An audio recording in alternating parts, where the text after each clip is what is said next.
प्राचीन जापान की एक कथा है। जापान के एक गांव में 3 भिक्षुक रहा करते थे। उनका ना कोई नाम ना कोई पता किसी को पता था।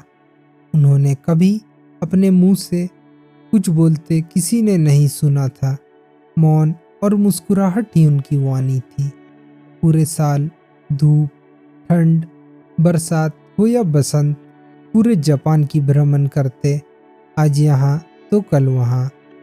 हसमुख भिक्षुक के नाम से पूरे जापान भर में तीनों भिक्षुक की बहुत प्रसिद्धि थी। किसी भी गांव हो या शहर हो, वे वहां जाते और सबसे भीड़ भाड़ वाला इलाका चुनकर खड़े होकर चेहरे में भरपूर उल्लास के साथ मुस्कुराते और सिर्फ मुस्कुराते ही रहते। लोग अचंभित होकर इकट्ठा हो जाते। कैसे ना हो, कोई भी एकाग्रता और उल्लास के साथ मुस्कुराता है, वह स्वयं प्रकृति हो जाता है। मुस्कुराते देख लोगों में ठहराव और शांति का माहौल आ जाता। जहां भी जाते पूरे जापान के लोग उन्हें बहुत प्रेम करते। सालों साल यह सिलसिला चलता रहा। अब तीनों भिक्षुक बूढ़े हो चले थे। एक दिन एक गांव में एक भिक्षुक की मुस्कुराते मुस्कुराते मृत्यु हो गई। पूरे जापान में यह बात आग की तरह फैल गई। लाखों की संख्या में लोग इकट्ठे हुए। तीनों को कभी किसी ने जीवन में रोते, दुख दर्द या कष्ट पीड़ा में नहीं देखा था। अब लोग इस आशा में थे कि एक की मृत्यु हो गई, दो जरूर रोएंगे। लेकिन दोनों भिक्षुक लाश के पास खड़े होकर जोर जोर से मुस्कुरा रहे थे। और आज तो मुस्कुराहट मानो उनके चेहरे पर पहले से दुगनी मालूम पड़ रही थी।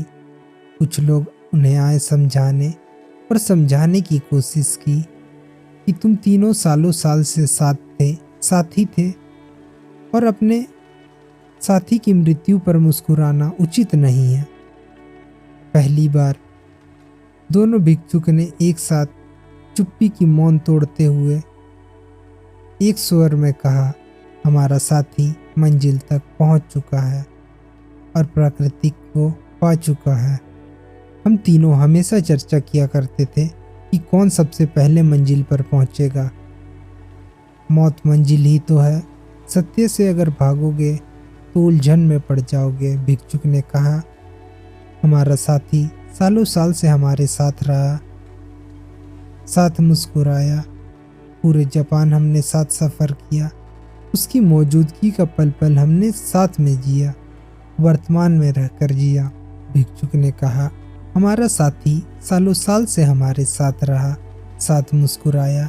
हमने साथ साथ पूरे जापान का सफ़र तय किया, उसकी मौजूदगी का पल पल हमने साथ जिया, वर्तमान में जिया। हमारा मुस्कुराते हुए उसे विदा करना, इससे बेहतर विदाई क्या ही हो सकती है। मुस्कुराहट के अलावा हम उसे अब कुछ दे भी ना सकते। दोनों भिक्षुक तो मुस्कुरा रहे थे, लेकिन पूरा गांव और आए हुए सभी लोग वहां उदास थे। जापान में लोग अंतिम संस्कार से पहले मृत व्यक्ति के शरीर को पहले नहलाते हैं, फिर उसके बाद उसे नए कपड़े पहनाते हैं, फिर उसके बाद उसे चिता में लेटाकर जला देते हैं। उस भिक्षुक ने मरने से पहले कहा था कि मुझे नहलाना मत, क्योंकि मैं अशुद्ध हो ही नहीं सकता।